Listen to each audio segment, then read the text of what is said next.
voyez malamu bandeko malewa tropical lelo ozanti netisi ya kolambela bino mikila ya ngombe ya sauce tomate ya mbuma nakolakisa bino ndenge nga nalambaka mikila na ngai ya ngombe. Bon, mpona mikila na ngai ya ngombe nasi natokisi yango na feuille na cube magique apamba nasi natokisaki mikila na nga.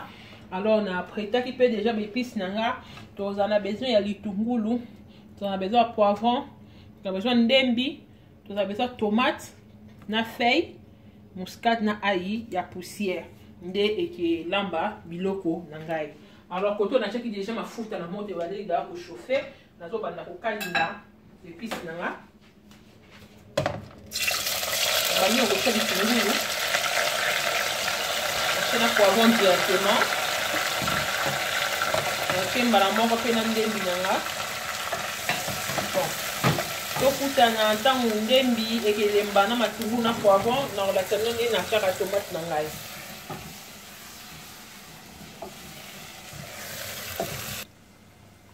Bandeko balandi malewa tropical ndembi na nga na matungulu esi na kobela ekomi siko étape ya kotia tomate ya mbuma yango nazosopa tomate na ngai ya mbuma.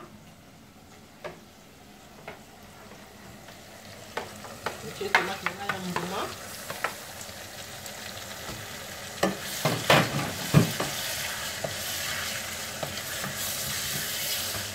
eloko tosala sikoyo ezali kozela tomate ebela bien po tosopa mikila ngombe na biso na kati tokutana ntango tomate ekebela.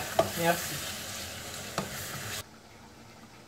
bandeko balandi malewa tropical tomate na biso sauce na biso esili na kobela nakali nyango kitoko makasi nakali nyango peut-être ba 1 heure de temps nalongoli mpenza 1 heure à 30 minutes nalongoli mpenza ngai ya tomate mbuma wana sikoyo nakozwa mikila ngombe na nga naotya na kati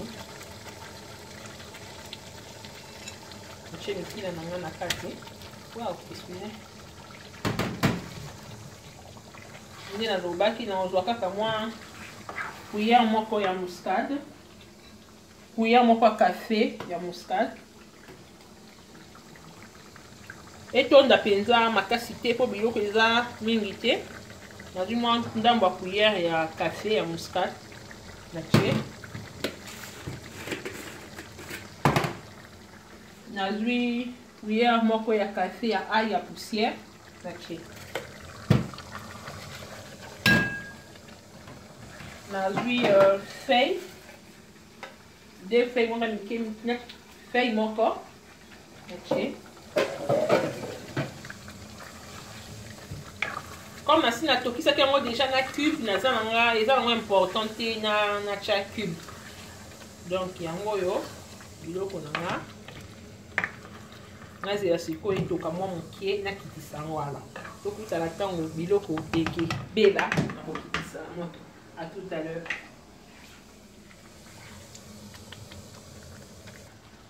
Bandeko balandi malewa tropical mikila na biso ya ngombe esili na kobela ngoyo esili na kobela. Bon bozela sikoyo nalakisa bino natia bino na sani nalakisa bino ndenge ekebima. À tout à l'heure.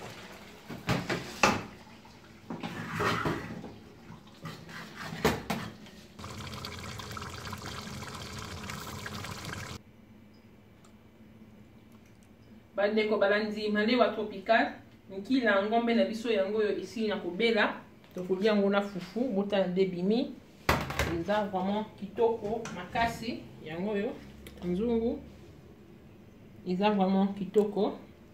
Alors pona kosala biloko na biso bo eza si facile ezo nango tenter ezo nango 7 minutes nde na kati mais ekumela rapete nzenda besoin tomate mbuma mwa ndembi mwa litungulu mwa poivron cube na feuille à poussière na muscade nde elambi mikila ya ngombe eza vraiment très délicieux et très kitoko.